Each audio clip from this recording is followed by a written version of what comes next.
हमारी खास series market masters का।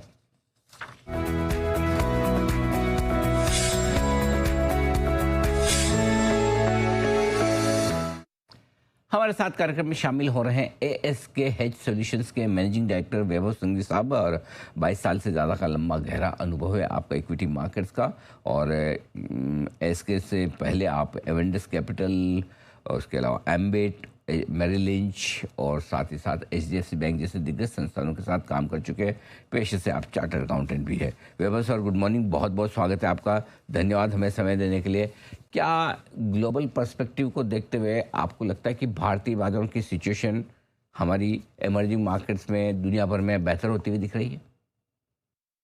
तो Anil ji, first of all good morning morning sir. आपको और आपकी श्रोताओं को।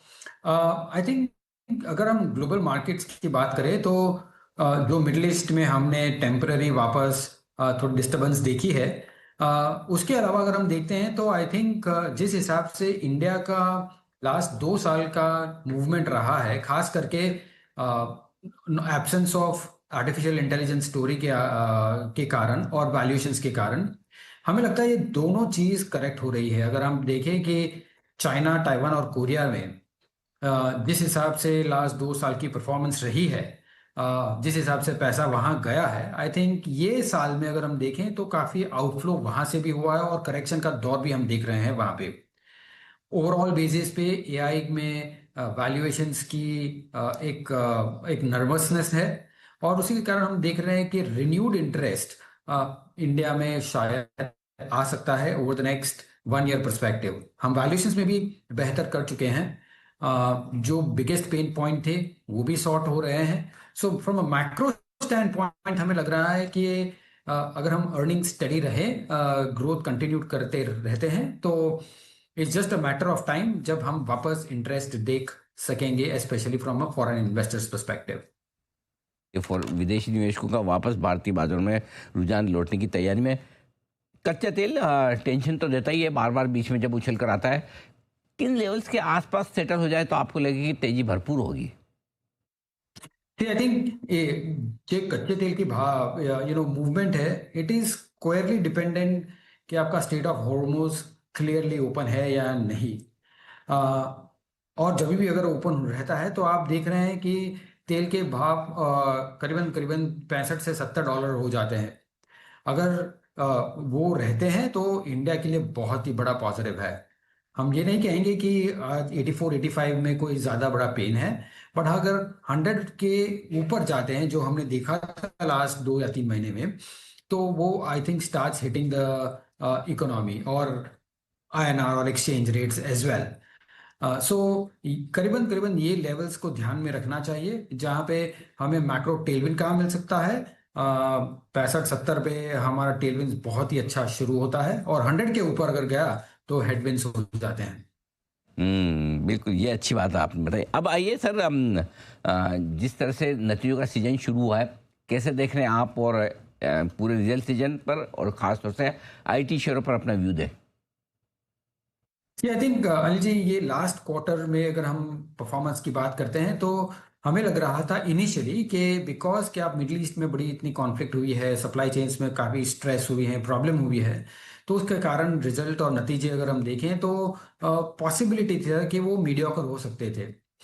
बट जिस हिसाब से हम प्रीव्यूज देखे हैं, हम कम मैनेजमेंट के साथ बात की है, तो हमें लगता है कि काफ़ी बेहतरीन ऑप्टिमिज्म ओवरऑल बेसिस पे दिखाई पड़ रही है from an earning season stand point.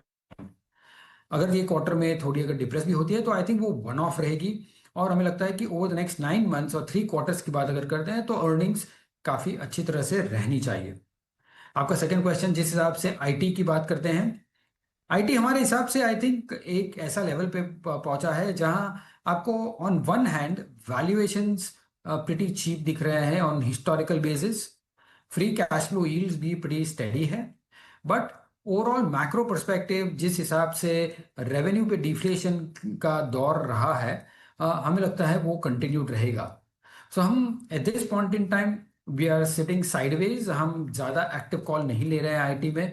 हमें लगता है कि ये ऑन एवरी राइज इसमें आई थिंक थोड़ा प्रेशर कंटिन्यूड रहता रहेगा। So till the time we are not very clear कि जहाँ रेवेन्यू की ट्रैजेक्टरी कैसे बैठती है over a period of time, I think it is best avoid. ठीक बात है। ऐसे में सर कहाँ है आपके लिए निवेश के मौके, कहाँ पैसा लगाना पसंद करेंगे आप?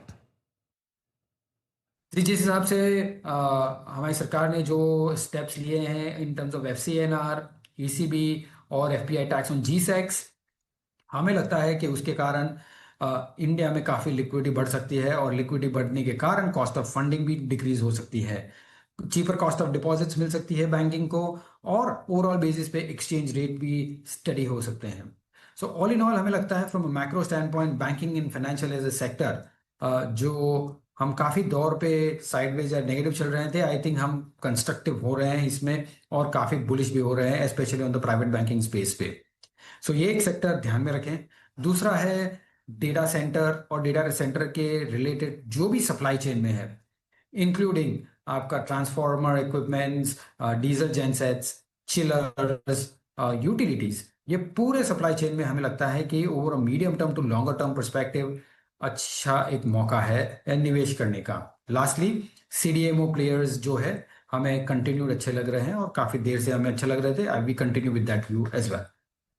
डेटा सेंटर से जुड़े हुए स्टॉक्स, बैंक, CDMO यानी कि फार्मा से जुड़े हुए वो शेयर सारे के सारे आपके लिए रहेंगे मजबूत निवेश करने के लिए। आज से ये राय आपके लिए वैभव सांघवी साहब की तरफ से आती हुई। सर बहुत बहुत धन्यवाद आपका, आपने समय दिया और विस्तार से बाजार के डायरेक्शन और निवेश के मौक़ों पर राय दी हमारे एक्सपर्ट्स को। बहुत बहुत शुक्रिया। आपसे जल्द होगी मुलाकात। आइए बढ़ते आगे और